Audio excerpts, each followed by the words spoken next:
अस्सलाम वालेकुम, वेलकम करते हैं आपका किचन विद अम्मी में जी। तो आज हम आपके साथ शेयर कर रहे हैं चिकन कटलेट्स की recipe, potato and chicken cutlets की रेसिपी। बहुत ही कोशिश है कि आसानी के साथ आपको बताया जाए। ठीक है जी, इंग्रेडिएंट्स बताते हैं आपको जी। ये हमने ली थी तकरीबन 3 पाव चिकन ली थी हमने। जो हमारा वो वाला हिस्सा होता है ना, बैक का हिस्सा, थाई का हिस्सा, उसको हमने बॉईल करके इस तरह से श्रेड कर लिया है। ठीक है, नमक के साथ बॉईल किया था हमने चिकन को। ठीक है, इस तरह श्रेड कर लिया। वो थोड़ा जूसी पार्ट होता है इसलिए हमने वो यूज किया। 1 किलो आलू को बॉईल कर लिया, इसको भी हमने नमक के साथ बॉईल किया है। ठीक है, आप कोई भी चीज बॉईल करें तो उसको थोड़ा सा नमक ऐड कर लिया करें ताकि वो बिल्कुल टेस्टलेस ना हो, उसके अंदर थोड़ा सा नमक हो। ठीक है, ये 1 किलो आलू है और हमारी बॉइल्ड चिकन आधा किलो है।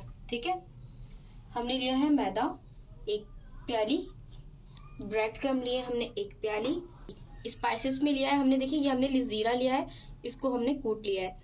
अब ली है काली मिर्च कुटी हुई, गरम मसाला।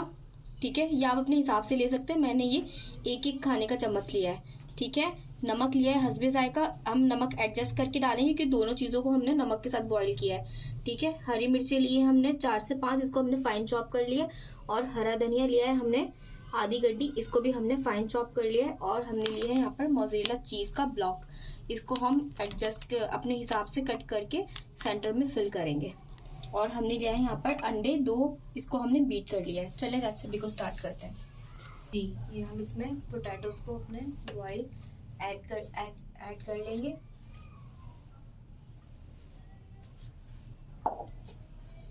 अब हम इसमें चिकन को ऐड कर लेंगे। ठीक है, इसको थोड़ा प्रेस करें ताकि बाहर ना। ठीक है, अब इसमें हम शामिल करेंगे स्पाइसेस को।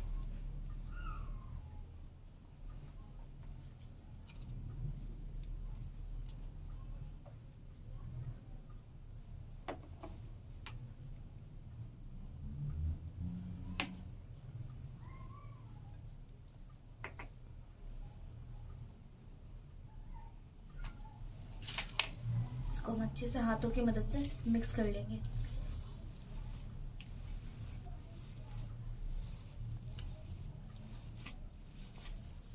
जी, ये देखिए हमारा मिक्स हो चुका है। अब इसका हम कबाब बना लेंगे। देखिए ये हमने इतना ले लिया, तकरीबन आधा कप, तकरीबन हमने आधा कप ले लिया। ठीक है, अब आपने इसकी बॉल बनाई, फिर इसको हम प्रेस करेंगे। ठीक है, प्रेस करके अब इसके अंदर हम रख देंगे मोज़रेला चीज का ब्लॉक। ठीक है, इस तरीके से हमने इसको सेंटर में रख के दबा दिया। अब इसके ऊपर इस तरीके से हम वापस इसे बॉल की शेप देंगे। ठीक है, फिर हाथों की मदद से जिस तरह से हम शामी कबाब बनाते हैं ना, उस तरीके से इसको हल्के हल्के प्रेस करेंगे। फिर ये इस तरह से साइडों से इसको शेप कर देंगे गोल। ये हमारा तैयार हो गया। ठीक है, इस तरीके से हम ये सारे तैयार कर लेंगे जी। ये देखिए हमारे सारे बन गए हैं कबाब, सेम शामी कबाब के उसमें। फिर बाद में मैंने इनको इस तरह से यूं प्रेस करके थोड़ा सा चपटा कर दिया था। ठीक है, ये सब रेडी है। ठीक है, चले अब इनको हम कोट करते हैं जी। ये देखिए सबसे पहले हम इसको मैदे में रोल कर लेंगे। ठीक है, मैदे में रोल करने के बाद इसको अब हम बहुत आराम से ताकि टूट ना जाए। ठीक है, अब इसको हम अंडे में डिप कर लेंगे। इस साइड से डिप किया, अब हमने इस साइड से भी डिप कर लिया। ठीक है, ये देखिए हमारा डिप हो गया। अब इसको हम लास्ट में ब्रेड क्रम्ब के अंदर डिप करेंगे और इसको थोड़ा सा प्रेस करेंगे ताकि ब्रेड क्रम्ब इसके ऊपर चिपक जाए।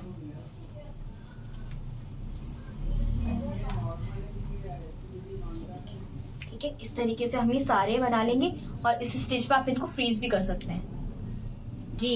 ये देखिए ऑयल हमारा हीट हो चुका है। अब हम इनको इस तरीके से शैलो फ्राई कर लेंगे।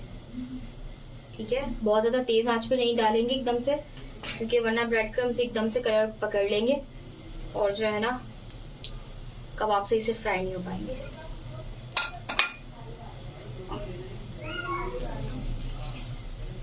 ठीक है, ये देखिए इनको अब हम टर्न कर लेंगे। देखिए कितना प्यारा सा कलर आ चुका है। ये बहुत ही यमी बनते हैं। ये आप अपनी दावतों के लिए इफ्तारी में आराम से बना के रख सकते हैं। आप बच्चों को लंच बॉक्स में दे सकते हैं। इवन कि आप बना के इनको फ्रीज कर दीजिए पूरे कोट करके ब्रेड क्रम्ब वगैरह में, और फिर आराम से निकालें और इनको आप फ्राई कीजिए। ये देखिए कितने ज़बरदस्त हमारा कलर आ चुका है। ये फ्राई हो चुके हैं। अब हम फ्लेम को कर देंगे ऑफ। ठीक है, अब इनको हम डिश आउट कर लेते हैं। ठीक है, कितने ज़बरदस्त ये लग रहे हैं।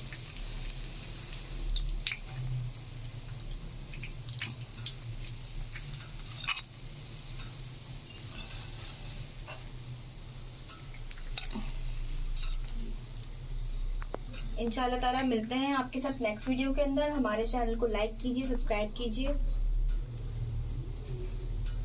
इंशाल्लाह मिलते हैं आप सबके साथ नेक्स्ट वीडियो के अंदर। हमारे चैनल को लाइक कीजिए, सब्सक्राइब कीजिए, शेयर कीजिए। जब तक के लिए अल्लाह हाफिज।